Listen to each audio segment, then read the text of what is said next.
Je vais maintenant vous présenter Sabrina Anissa El-Mansali, étudiante au doctorat en psychoéducation à l'Université de Sherbrooke sous la supervision de Déborah Hummel. Bonjour tout le monde, je me présente, Sabrina Ansali, étudiante au doctorat en psychoéducation à l'Université de Sherbrooke sous la supervision de professeur Déborah Hummel et professeur Anne-Marie Touga. Je m'intéresse à mieux comprendre et à soutenir les adolescents qui font face à la perte prévisible d'un parent. Aujourd'hui, je vous présente l'apport d'une carte conceptuelle pour guider l'intervention auprès des adolescents endeuillés.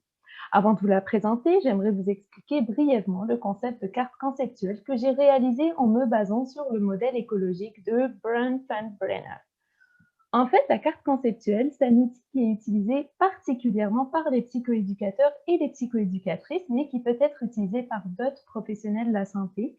L'objectif est d'avoir une meilleure compréhension de la problématique en dressant un profil de facteurs de risque et de protection d'un individu par rapport à une problématique donnée, c'est-à-dire on cherche à identifier des facteurs tant individuels, autrement dit son autosystème, jusqu'à l'exosystème en passant par le micro, macro, méso et chronosystème dans lequel vit l'individu.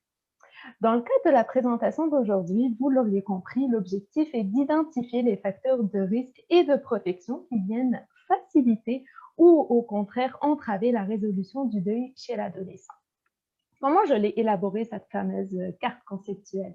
En fait, j'ai réalisé une recension systématique sur le sujet. J'ai interrogé les banques de données comme PsycInfo, Medline, avec des mots-clés comme grief, teenagers, etc.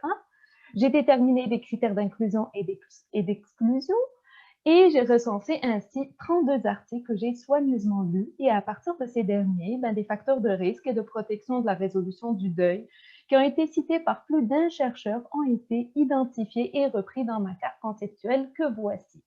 Prochaine diapo, s'il vous plaît.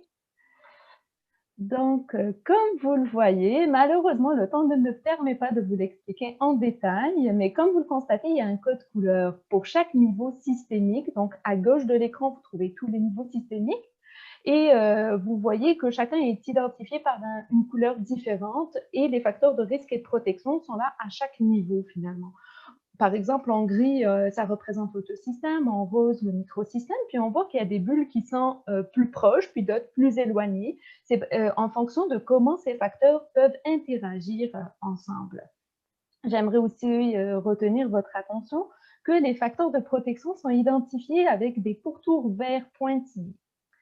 Donc, je m'explique. En donnant un exemple plus concret, en ne citant que les plus saillants, j'aimerais retenir votre attention sur les facteurs de risque comme l'âge de l'adolescent. En effet, l'adolescence est en soi un facteur de risque, étant donné que l'adolescence est une période sensible où le jeune a tendance à s'isoler et à prendre ses distances de ses parents. Mais quand ce dernier décède, il peut vivre des sentiments paradoxaux comme la culpabilité, le détachement, etc. Aussi, les adolescents ont peur du jugement de leurs amis, donc ils ne se confient pas quand ils vivent un deuil de leurs parents. Solution à toute cette peine vécue, le jeune va faire de l'abus de substance, qui est un autre facteur de risque en soi. Vous voyez, juste en vous donnant cet exemple, je viens de citer 5 facteurs de risque et un facteur de protection. Et puis, j'aimerais retenir aussi votre attention sur le fait que sur ma carte conceptuelle, il n'y a pas que des facteurs de risque, il y a aussi des facteurs de protection et c'est positif parce qu'on peut miser là-dessus lors de nos interventions et de notre accompagnement auprès de ces jeunes. D'ailleurs, quelques exemples de facteurs de protection. Il a été prouvé que les adolescents endeuillés avaient une plus saine résolution du deuil lorsqu'ils avaient la chance de participer à des groupes de soutien, car bien plus à l'aise de s'exprimer avec d'autres adolescents endeuillés. De même, je tiens à souligner qu'une écoute attentive et empathique avec une bonne relation avec le parent survivant augmenterait l'estime de soi de l'adolescent, ce qui le rendrait encore plus actif dans son processus de résolution du deuil. Aussi, les études démontrent que le fait d'avoir des croyances religieuses et de pratiquer des rituels funéraires permettrait une meilleure résolution du deuil dans le sens où ça donnerait du sens à la mort. Tout ça pour dire que le deuil est un événement tragique qui peut avoir des conséquences graves et sérieuses sur le développement de l'adolescent, comme l'apparition des comportements extériorisés, intériorisés, etc.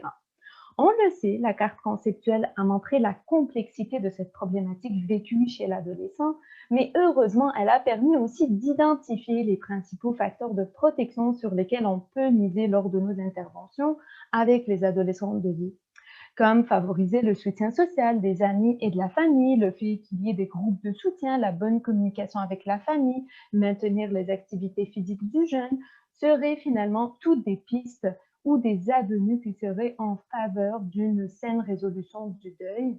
Et je vous remercie pour votre attention. Merci Sabrina.